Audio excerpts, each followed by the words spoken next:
Well, I'm coming to you on March 4th.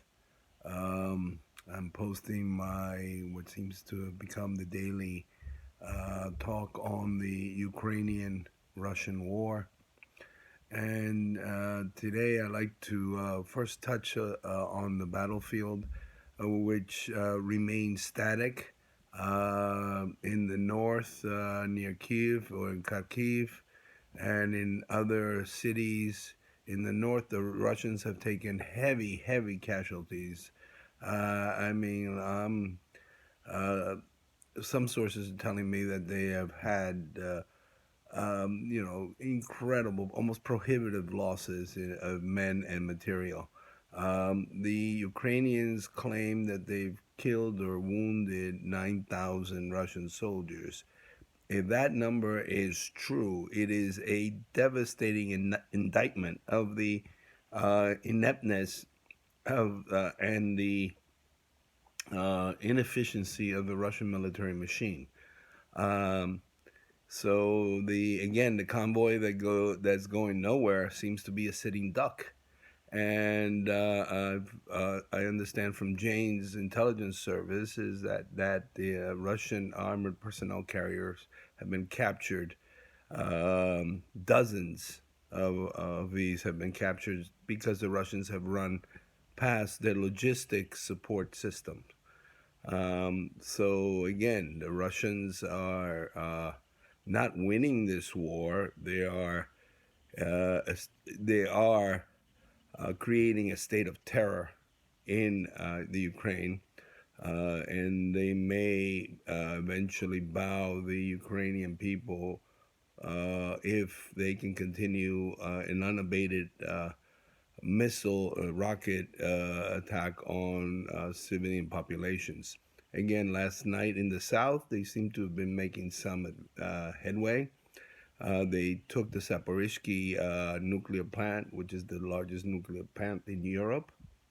And again, it fits the pattern of Russian kind of gamesmanship. That is, the threatening gamesmanship and terrorizing populations and kind of sending a message to the West.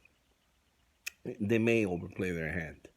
At some point, the West is going to have to say enough is enough to Putin. But as it stands, the South is in a dire situation, much more so in the North or the East. Mariupol, though, has not fallen. There is determined defense of Mariupol by a Ukrainian Marine unit there. And I've seen video of the fighting that's ongoing in Mariupol. So Mariupol is not falling. Kherson did fall, and apparently the nuclear plant is in Russian hands. But again, one city does not make a victory, and the Russians have lost a great deal in order to take one city on the Dnieper. So we'll see where uh, that ends up.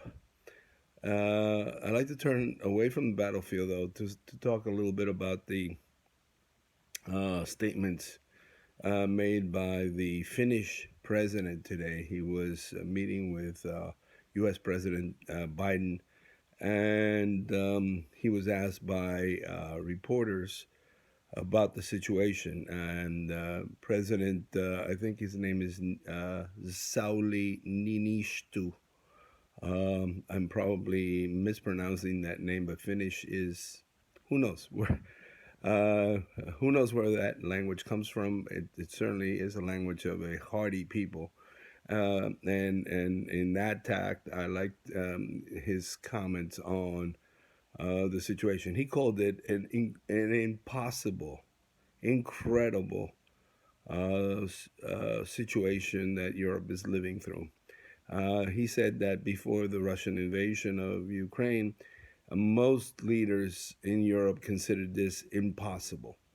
An outright invasion of a sovereign nation in Europe, he said it was inconceivable.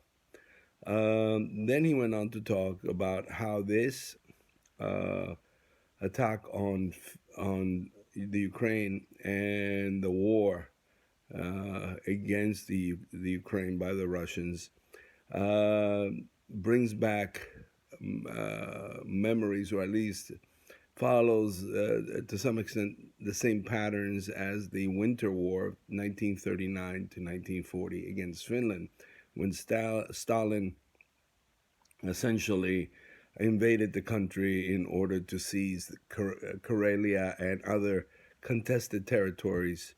Um, the Finns put up a ferocious fight. They inflicted just incredible casualties on the Russians, destroyed a lot of the war material that the Russians brought, even though the Russian population was around 200 million and the Finnish population somewhere in the vicinity of 5 million at the time. The Finns under Field Marshal Carl Gustav Mannerheim and the Finnish forces who fought in sub-zero weather with skis were able to stop the Russian advances almost everywhere. And the world opprobrium against Russia, against the Soviet Union, mounted to such an extent that the war ended in short order. That is, it ended by 1940. So it was a 6-month war that cost Russia dearly, and not only in terms of actual casualties, but in terms of world opinion.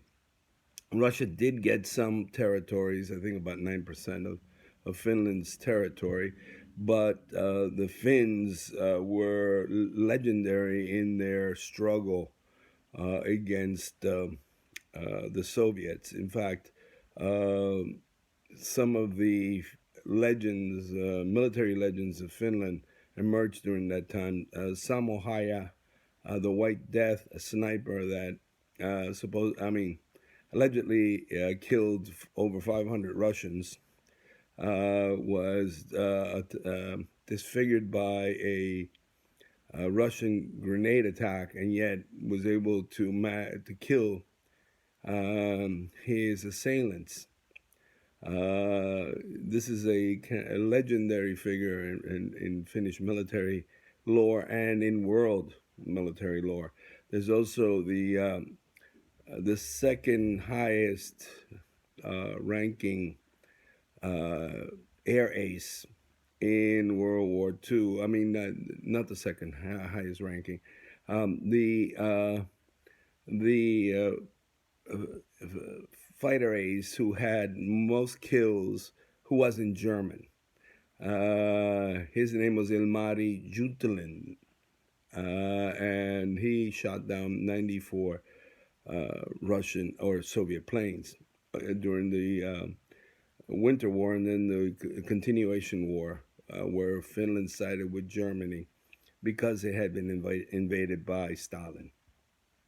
Again, I think there are many similarities, and these were pointed out by the Finnish president today in an interview that I was able to see.